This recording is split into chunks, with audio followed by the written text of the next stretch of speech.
जी, मैं ओशो के जगत से काफ़ी दिनों से जुड़ा हूँ। फिर भी ये नहीं समझ पाता हूँ कि उन्होंने जो बहुत सारी विधियाँ दी, बहुत सारे ध्यान प्रयोग किए, कई बार वो योग पे बोले, कई बार तंत्र पे बोले, तो कई बार भक्ति पे बोलते रहते हैं। तो कोई कैसे समझे कि उसका मार्ग क्या हो सकता है? मैं तो इसमें बहुत अपने को परेशान सा हो गया हूँ कि समझ क्या करना चाहिए। देखिए,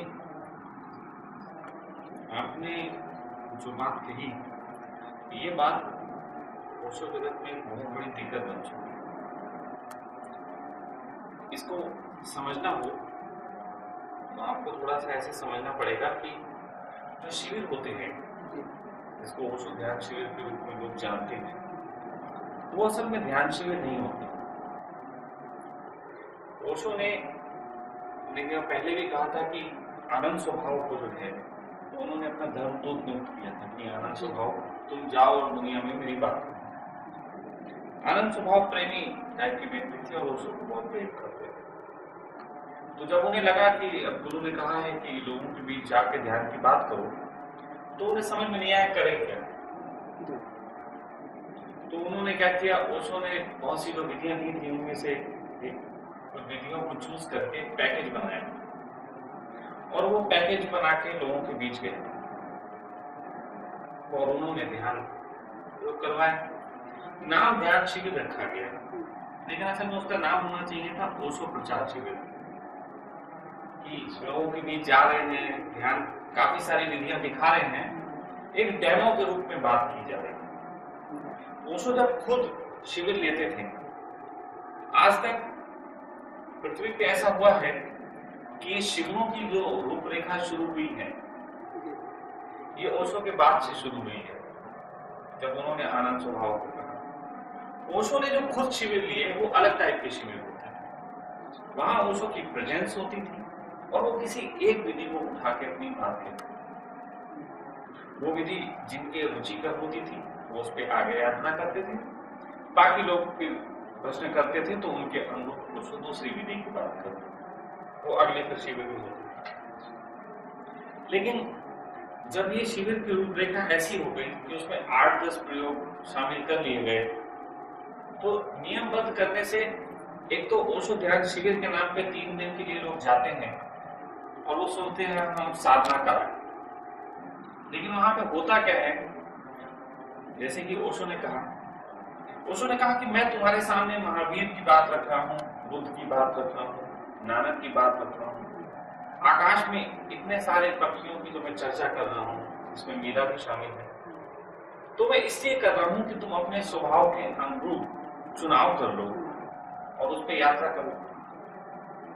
लेकिन जो ओशो को मानने वाले हैं उनमें कुछ लोग अहंकारी, जिनको ओशो के साथ जुड़ने का मजा होता है। मुझे ये नहीं पता चलता मेरा स्वभाव क्या, वही मैं बताने जा रहा हूँ। तो पहले पूरी बात समझ लें, क्योंकि आपको लाभ सबको मिलने चाहिए। तो उसमें हुआ ये कि ओशो ने जब बहुत सारे पक्षियों को आपके बीच उड़ाया तो आप कंफ्यूज हो गए। तो कुछ लोग अहंकारी टाइप के थे जो ओशो को प्रेम करते थे, उन्होंने इसलिए सब विधियां जोड़नी शुरू कर दी कि ओशो ने कही है। कुछ लोग ओशो के प्रेम में थे तो उन्होंने कहा जो कह रहे हैं वो ठीक कह रहे हैं, तो वो उसको करना शुरू कर दिया। कुछ लोग कंफ्यूज थे तो उन्होंने कहा सब करके देख लो, किसी में लाभ मिल जाए। तो शिविर की जो रूपरेखा थी वो कुछ इस प्रकार थी कि मॉर्निंग में पहला ध्यान डायनेमिक होगा, उसके बाद 10-11 बजे के आसपास एक नागम होगा या फिर जो है विपस्सना होगा। इस तरीके से फिर शाम को 4 बजे के आसपास जो है एक ध्यान होगा, इसको कुंडली कहा जाए। फिर 7 बजे एक ओशो का जो है व्हाइट रोज होगा। उसके बाद जो है रात्रि में कभी त्राटक हो जाएगा, कभी और कोई ध्यान प्रयोग, इस तरीके से एक रूपरेखा ध्यान। अब इस रूपरेखा से हुआ क्या, क्योंकि एक शिविर में कई स्वभाव के लोग पहुंचते हैं, उसमें योग के भी स्वभाव के होते हैं, तंत्र स्वभाव के भी होते हैं और भक्त स्वभाव के भी होते हैं। अब जो सुबह उन्होंने ध्यान प्रयोग किया जैसे डायनेमिक किया, तो डायनेमिक तंत्र का प्रयोग, ये तंत्र का प्रयोग है और तंत्र का प्रयोग करने में जो तंत्र मार्गी हैं उनको थोड़ा उचित लगता है। फिर उसके बाद विपस्सना हुआ, तो तंत्र की जो ऊर्जा बनी हुई थी विपस्सना योग की विधि। अब वो योग की तो तंत्र वालों की तो खुमारी उतर गई, अब योग वालों को थोड़ा अच्छा लगा। तो इस तरीके से शाम तक अप एंड डाउन स्थितियां होते होते ना तो किसी को पूरा ऊर्जा बन पाती है, बस एक खेल होके रह जाता है। किसी को डायनेमिक अच्छा लग रहा, किसी को गुंडनी अच्छा लग रहा, किसी को वाइट रोब अच्छा लग रहा, सब अपने मन के चुनाव तो कर लिए, लेकिन बाकी प्रयोग करने के कारण उनको वो गति नहीं मिल पाई जो गति मिलनी चाहिए। तो इससे एक बहुत भ्रांति खड़ी हो गई कि 3 दिन के अंदर बुद्ध होने की कला लोग सीखने चले आते हैं। और होता क्या है, सिर्फ एक मन ही मन के तल पे पोषित होकर अपने माध्यम से ही अपने ईगो को संतुष्ट करके और वापिस चले जाते हैं। थोड़े दिनों बाद वो भी झंझट उतर जाता है, फिर पैसे के पैसे।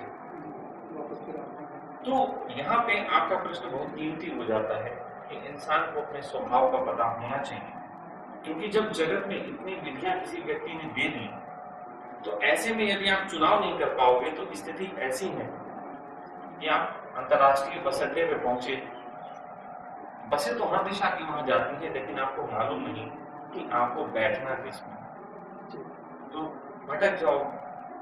धोखे से कोई एक आध कोई सही बस में बैठ जाएगा, वो भी धोखे से, लेकिन ज्यादा कंफ्यूजन क्रिएट हो जाएगा। तो यहाँ पे इन अर्थों में आपका प्रश्न मैं कीमती मानता हूं कि इंसान को अपने स्वभाव का पता होना चाहिए।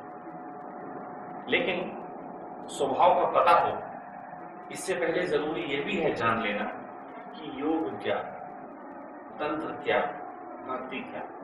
क्योंकि अगर इन तीनों चीजों को भी आप नहीं समझोगे तो स्वभाव को तो कतई नहीं समझ सकते। तो योग है इंसान द्वारा चुनाव करना उन नियमों का जिन नियमों में वो अपने को अच्छा पाता है। जैसे बहुत से लोग हैं वो संसार में जीते हैं तो वो कुछ नियम निर्मित कर लेते हैं। वो कहते हैं हम ये नियम का पालन करेंगे, हम सात्विक जीना चाहते हैं, हम नॉनवेज नहीं खाएंगे, हम इस तरीके से निद्रा लेंगे, हम अच्छे वस्त्र पहनेंगे, हम सात्विकता के साथ जिएंगे। तो ऐसे में कुछ वो नियमों का चुनाव करते हैं। वो देश काल परिस्थिति के हिसाब से अलग अलग हो सकता है, लेकिन उन नियमों का चुनाव करके और उन नियमों का पूर्ण रूप से पालन करते हैं बिना किसी कंपन के साथ। उनको कंपन नहीं होता। बुद्ध से आके कोई कह दे आप नॉनवेज क्यों नहीं खाते, तो बुद्ध कंपित नहीं होंगे उस पर। लेकिन अभी कोई व्यक्ति नियम बनाए हो और मैं 4 अच्छे तर्क दे दूं, तो उसे तर्कों को सुन के वो कहता है हमें भी खा लेना चाहिए।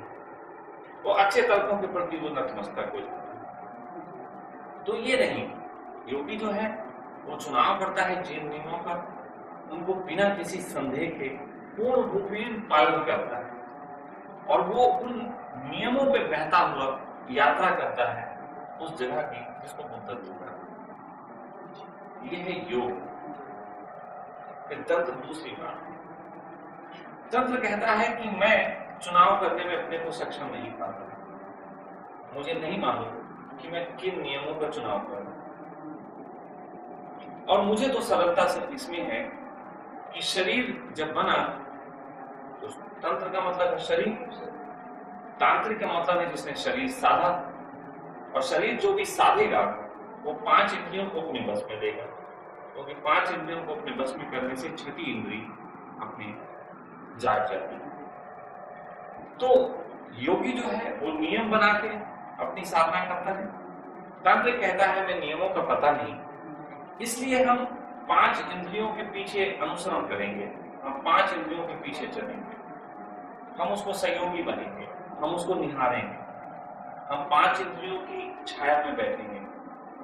तो वो योगी अलग, तांत्रिक अलग तरीके से काम करता है। तंत्र कहता है नींद लगती हो तो मैं सोऊंगा, क्योंकि शरीर ने कह दिया, आदेश दे दिया।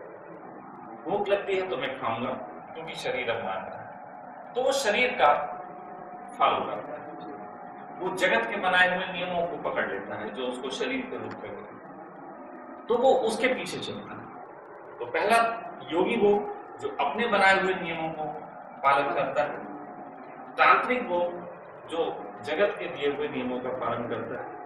अब तीसरा है भक्त। भक्त जो होता है वो ये कहता है कि हमें अपने नियम हम सोच नहीं पाते कौन से बनाए, शरीर के नियमों में भी अड़चन महसूस होती है, क्योंकि शरीर के भी कई ऐसे नियम हैं जिसको पालन करने में थोड़ी बहुत असुविधा होती है और समझ भी नहीं आता कि कौन से शरीर के हैं कौन से मन के। और भूख लगी तो भूख लगी, खाना तो शरीर का है, लेकिन पिज्जा खाने का मन कर रहा है, पनीर खाने का मन कर रहा है, तो ऐसे में वो कंफ्यूज है। ऐसी अवस्था में जिसको इन दोनों चीजों का पता नहीं होता और कोई गुरु दिखता है जिसके अंदर कुछ प्रज्ञा दिखाई देती है, वो कोई भी हो सकता है, किसी के लिए पत्थर ही हो सकता है, गुरु पत्थर भी बना लिए, बहुत तो पत्थरों को गुरु बना। तो ऐसे में जो भक्त होता है वो उन सब नियमों को जो गुरु की उंगली पकड़ के चला, गुरु ने जो बोल दिया उसको आंख बीच के पालन कर लिया, उसको अंधश्रद्धा ही बोली जाती है। और श्रद्धा अंधी ही होती है। श्रद्धा इसलिए अंधी नहीं होती कि श्रद्धा वाले को तमीज नहीं। योगी और तांत्रिक श्रद्धा वाले पे संदेह उठा सकते हैं, लेकिन श्रद्धा वाला जानता है कि चलने के लिए मार्ग आंखें फोड़ लेना जरूरी है। श्रद्धा अगर आंखें देख के चलेगी तो फिर या तो योगी होगी या तांत्रिक होगी, श्रद्धा भक्त नहीं हो सकती। तो इसलिए वो भक्ति का मार्ग जो है वो गुरु की उंगली पकड़ के चलने का मार्ग। तो ये तीन मार्ग इस तरीके से पहचाने जाते हैं। इनको पहचानने का भी, अभी तो आपने कहा कि मैं अपने आप को नहीं पहचानता, मैं कहता हूं आप अपने आप को छोड़ दीजिए। आपको योग भी नहीं मालूम कि योग होता क्या है, तंत्र होता क्या है, भक्ति होती क्या। तो इसलिए मैंने इनको डिफाइन किया कि इनको भी टुकड़ों में बांट के देखा जा सकता है। अब इन तीनों चीजों को टुकड़ों में बांट दिया तो अब बहुत सरल है कि आप अपने व्यक्तित्व का चुनाव करो कि आप किस चीज के पीछे चल सकते। जैसे दो तलों को मेन मानेंगे, वैसे तो तीन तल होते हैं, एक होता है शरीर का, एक मन का, एक आत्मा का, लेकिन यहां पे हम दो तलों पे बात करेंगे, शरीर के और मन के तल। अगर कोई व्यक्ति सोचता है कि वो योग के मार्ग पे चलना चाहता है तो पहले उसे अपना एनालिसिस कर लेना चाहिए, क्या उसके अंदर वैसी क्षमता है। जैसे बाजार जाने से पहले आप क्या खरीदना चाहते हैं तो आप अपनी पॉकेट चेक कर लेते हैं, आप अपना वाहन चेक कर लेते हैं कि मुझे कितनी दूर जाना है क्या। उसी हिसाब से एक व्यक्ति जो योगी हो उसे ये तय कर लेना चाहिए क्या वो संकल्पवान है, क्या वो अपने बनाए हुए नियमों का पालन कर सकेगा। तो छोटे छोटे टेस्ट करने चाहिए। जैसे किसी नदी के किनारे बैठ जाए और सोचे जब तक मछली उछलती हुई नहीं दिखेगी तब तक हम बैठे रहेंगे। अब क्या पता उछलती हुई मछली एक दिन दिखे, ना दिखे, 2 दिन दिखे, 3 दिन तक ना दिखे, हो सकता है तुरंत भी दिख जाए, लेकिन वो बैठा थे संकल्प। फिर वो अगर बैठा रह सकता है तो निश्चित शरीर के तल पे उसका संकल्प मजबूत है, पहला तय हो जाता है, 50% तय हो गया कि शरीर के तल पे वो मजबूत है। ऐसे उसे और प्रयोग करने चाहिए, जैसे कभी एक टांग पे खड़ा हो जाए, देखिए कितनी देर खड़ा रह सकता है। तो शरीर के तल पे अगर वो मजबूत है फिर उसे दूसरे तल पे आना चाहिए, मन के तल पे। मन के तल पे भोजन हुआ, कुछ जरूरतें और छोटी छोटी हैं, इसमें सेक्स भी शामिल है। इन सब चीजों की परीक्षा लेनी चाहिए, क्या वो इन परीक्षाओं को पास कर सकता है।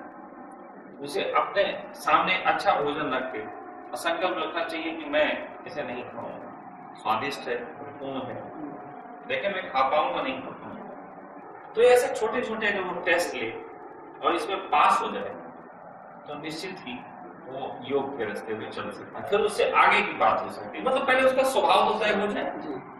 तो स्वभाव तय करने का योग का तरीका है कि शरीर और मन के तल पे आप अपनी संकल्प शक्ति को जांच लीजिए। जब ये मजबूत हो, ऐसे 8-10 टेस्ट दे और जब ये मजबूत हो तो आप डिसाइड कर सकते हैं हाँ ये योग। कई बार लोग मेरे पास आते हैं, वो मुझसे कहते हैं स्वामी जी हमें ध्यान बताइए। तो मैं ज्यादातर लोगों से कहता हूँ कि पहले आओ, मैं तुम्हारा स्वभाव समझूं, फिर उसके अनुरूप तुम्हें कुछ दूंगा, उन्हें पता तो लगे। तो मैं भी टेस्ट ही लेता हूँ और वो टेस्ट में ओपन कर दे रहा हूँ कि किस तरीके से टेस्ट लिए। तो वो टेस्ट लेके पता लगता है कि ये योगी है या नहीं, योग पे यात्रा करता है या नहीं। फिर तांत्रिक है। तंत्र कहता है कि शरीर की सुनने की कला आनी चाहिए। अब शरीर क्या, भूख लगी तो भोजन जरूरत है। अब भोजन में क्या मिलेगा ये जरूरी नहीं है, भोजन में क्या मिलेगा ये जरूरी नहीं है।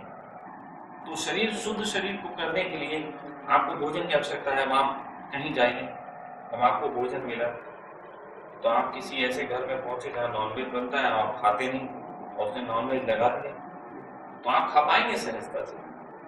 अगर आप सहजता से खा पाते हैं तब इसका मतलब सिद्ध होता है कि आप योग के मार्ग में हैं। आप अपना संकल्प भी तोड़ सकते हैं, बेकार का संकल्प है, जरूरत है, भूख है, परमात्मा ने सामने रखा तो मैं खा लूंगा। इसीलिए तांत्रिकों को लोग समझ नहीं पाए। तांत्रिक नॉनवेज भी खा लेते हैं, शराब भी पी लेते हैं, वो स्त्रियों के साथ भी सो लेते हैं, क्या पता कहाँ कैसी जरूरत पड़ जाए। तो ऐसी स्थिति में वो अपने को शरीर के नियमों से चेक करते हैं। अब आपको इस तरीके के टेस्ट देने पड़ेंगे जिसमें शरीर जब जो कहता है, जैसे नींद आई, अब हम कृष्ण का पढ़ते हैं तो कृष्ण का दर्शन योगी का दर्शन नहीं है। कृष्ण को हमने महायोगी जरूर कहा, लेकिन वो इसलिए कहा कि वो पूर्णता को उपलब्ध थे। असल में कृष्ण का दर्शन तंत्र का दर्शन है, नहीं, कृष्ण का तंत्र का दर्शन है। कृष्ण स्पॉन्टेनियस है, वो क्षण में निर्णय लेते हैं। वो वादा करते हैं कि नहीं लड़ूंगा, लेकिन मौका देखते हैं कि बिना लड़े काम नहीं, तो लड़ भी लेंगे, वो नियम तोड़ भी देते हैं। वो स्त्रियों के प्रेम में भी पड़ सकते हैं और स्त्री को छोड़ के भी जा सकते हैं जरूरत पड़ने। राधा का प्रेम जगत जानता है, लेकिन एक दिन राधा को छोड़ के चले गए युद्ध के लिए तो कभी लौटे भी नहीं, तो वो स्पॉन्टेनियस है। तो एक तरीके से तंत्र जो होगा वो स्पॉन्टेनियस होगा, आपको क्षण में निर्णय लेने पड़ेंगे। तो क्षण में निर्णय लेना कभी कभी भारी पड़ जाता है सामाजिक स्थितियों के और उनके विपरीत, लेकिन मूल्य तो चुकाना पड़ता है, हर चीज का चुकाना पड़ता है। तो मूल्य अगर आप चुका सकते हैं तो आप तंत्र के मार्ग, फिर भक्त के साथ तो और ज्यादा अड़चन है, क्योंकि अपने बनाए हुए नियम कम से कम मेरे अहंकार को तो पोषित करते हैं कि हाँ मैंने नियम बनाए और मैं पालन कर रहा हूं। तंत्र के बनाए नियमों में ये भरोसा होता है कि मेरा शरीर है, जो मांग करता है मैं उसी का पालन कर रहा हूं। लेकिन भक्त होने में तो बड़ा खतरा है। गुरु दूसरा व्यक्ति अतर है, डांट दे तो बेइज्जती भी हो सकती है और कभी कभी खुलेआम डांट सकता है। कोई भरोसा नहीं वो कब क्या बात कह दे। अहंकार की चोट पे तो वो डटे रहता है हर समय। तो भक्त का मार्ग सबसे ज्यादा कठिन हो जाता है। इसीलिए तंत्र के मार्ग पे बहुत लोग चले, क्योंकि शरीर का अनुसरण करना आसान है। योग के मार्ग पे बहुत पहले ऐसे लोग संकल्पवान होते थे जो आसानी से चल लेते थे, इसलिए योग का मार्ग पहले का मार्ग रह चुका है। बहुत कम आज के समय में ऐसे प्रतिभावान पाए जाते हैं तो योग के मार्ग पे चल सकते। लेकिन भक्त तो सदा ही उंगलियों पर गिने जा सकते हैं, दो चार ही भक्त कहाँ हो पाते हैं। मैं देख रहा हूँ पिछले 15-17 साल से बहुत सारे लोग आते जाते मेरे पास, आते हैं तो आंसुओं से रोते हैं, पैरों में गिर पड़ते हैं, बड़े गीत गाते हैं, बड़ा विश्वास दिखाते हैं, बहुत सब कुछ करते हैं, लेकिन अहंकार पर बढ़ती हुई चोट बर्दाश्त नहीं कर पाते। वो हमेशा ये कहते हैं कि स्वामी जी हमें आपसे स्वतंत्रता चाहिए, हमें स्वतंत्रता चाहिए कि हम जो चाहते हैं वो आप, लेकिन कभी भी ये नहीं चाहते कि आप क्या चाहते हैं मैं वो करूं। हमसे तो चाहते हैं कि वो जो चाहे मैं उनको करने दूं, लेकिन मैं जो चाहता हूं उस पर पूरा कर पाए इसके लिए जरा राजी नहीं होते। कह तो देते हैं हाँ, गर्दन तो हिलती है, हाँ में हाँ तो मोटी, लेकिन पूरा चल पाना बड़ा मुश्किल है।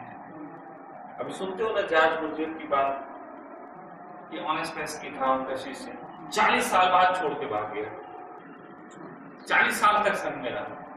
इतना तो राधा भी नहीं थी कृष्ण के साथ, तो 40 साल बाद छोड़ के भाग गया। अब एक बात तो हो पाई, मीरा जिसका नाम लेते हैं, लेकिन वो भी कृष्ण के, जीवित कृष्ण के साथ नहीं रहे, वो तो मूर्ति कृष्ण के साथ जो पुनर्जन्म में ललिता के रूप में थी, तो जो थोड़ी बहुत सूत्र मिले होंगे, उन्हीं सूत्रों का पालन करके उन्हीं प्रेम में जीती रही। तो वो भी भक्त की श्रेणी में आती है, लेकिन मैं जिस परीक्षा की बात कर रहा हूं उसमें वो भी नहीं आती। भक्त जो है वो थोड़ी सी एक अलग कला हो जाती है। दूसरे की उंगली पकड़ के चलना, अज्ञात की यात्रा पे सबसे खतरनाक अगर कोई चलता है तो भक्त चलता है।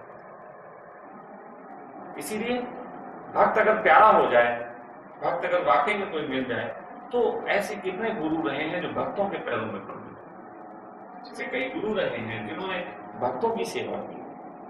आप सुना नहीं है आपने दादू दयाल का, रज्जब मिल गया, तो रज्जब और दादू दयाल के बीच आपने सुना कि कोई ध्यान प्रयोग करवाते थे, दादू दयाल कोई विधि करवाते थे, दादू दयाल कोई प्रयोग करवाते थे, कभी सुना? कोई प्रवचन देते थे बैठ के, कभी सुना? उन दोनों के बीच तो बस आपसी प्रेम के किस्से हैं। दादू दयाल ने तो रज्जब को बच्चों की तरह बस पाला है और प्रेम की वर्षा की। वो प्रेम की वर्षा ही सब कुछ करती है।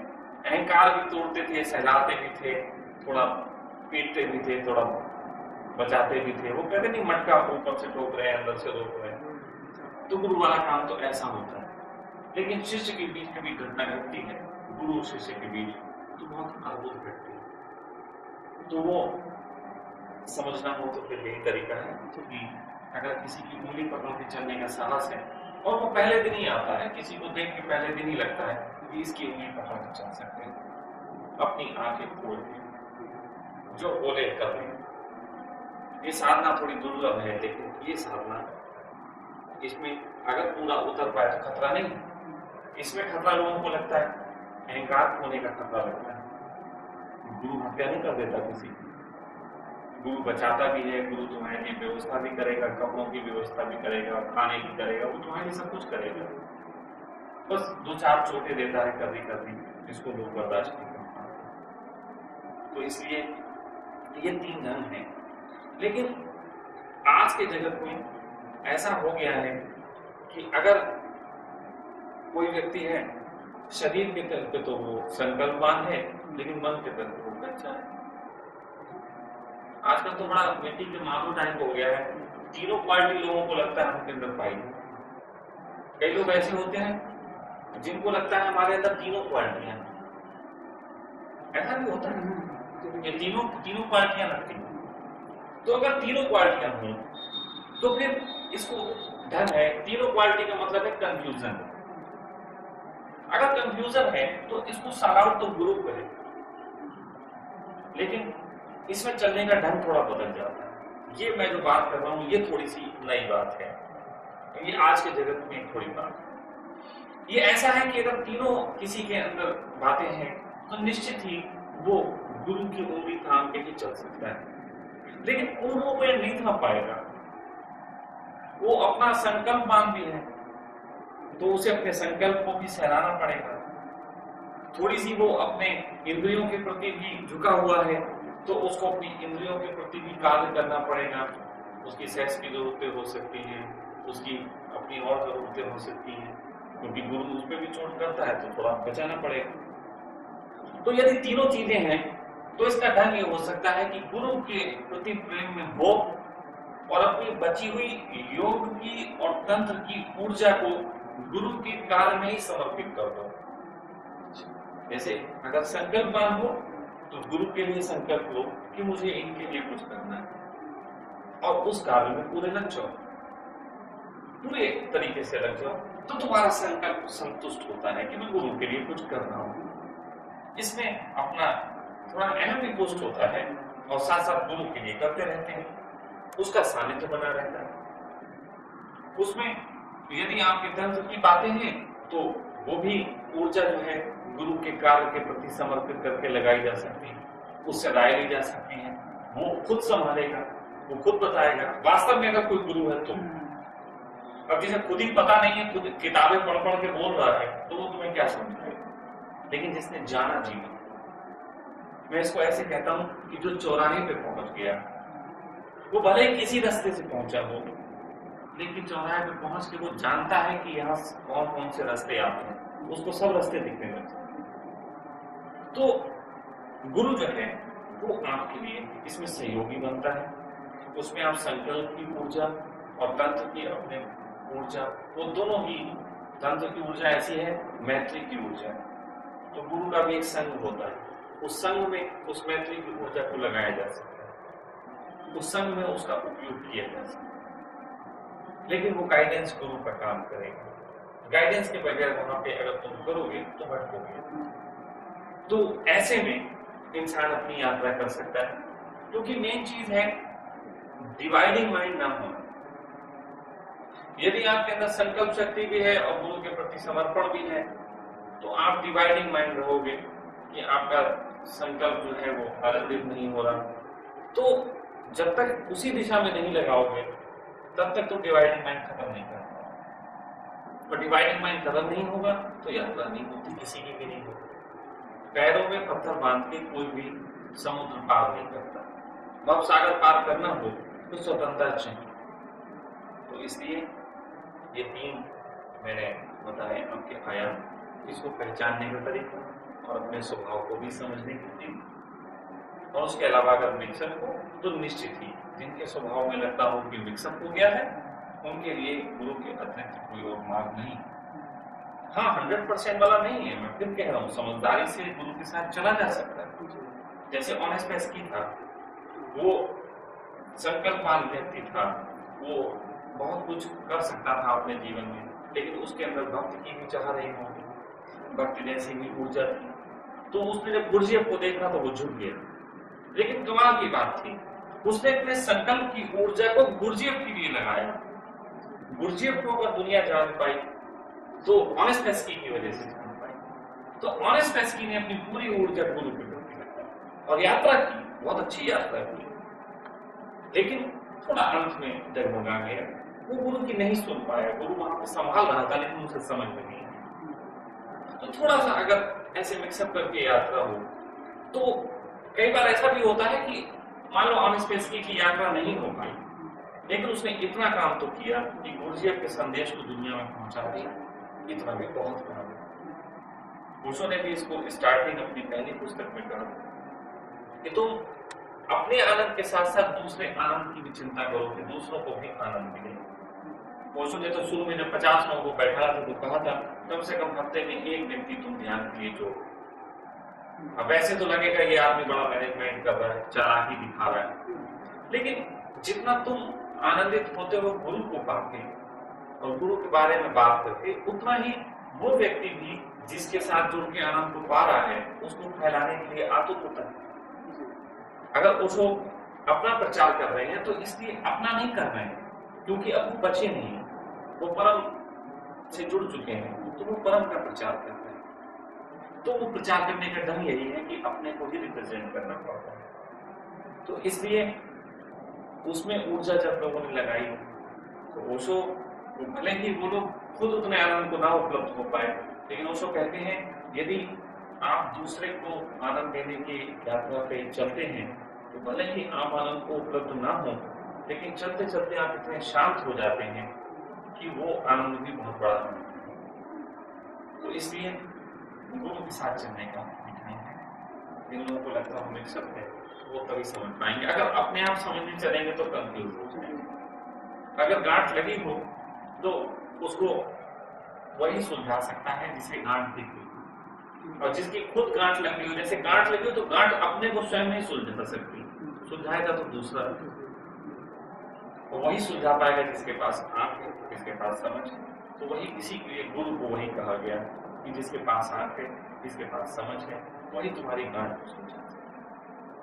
तो ये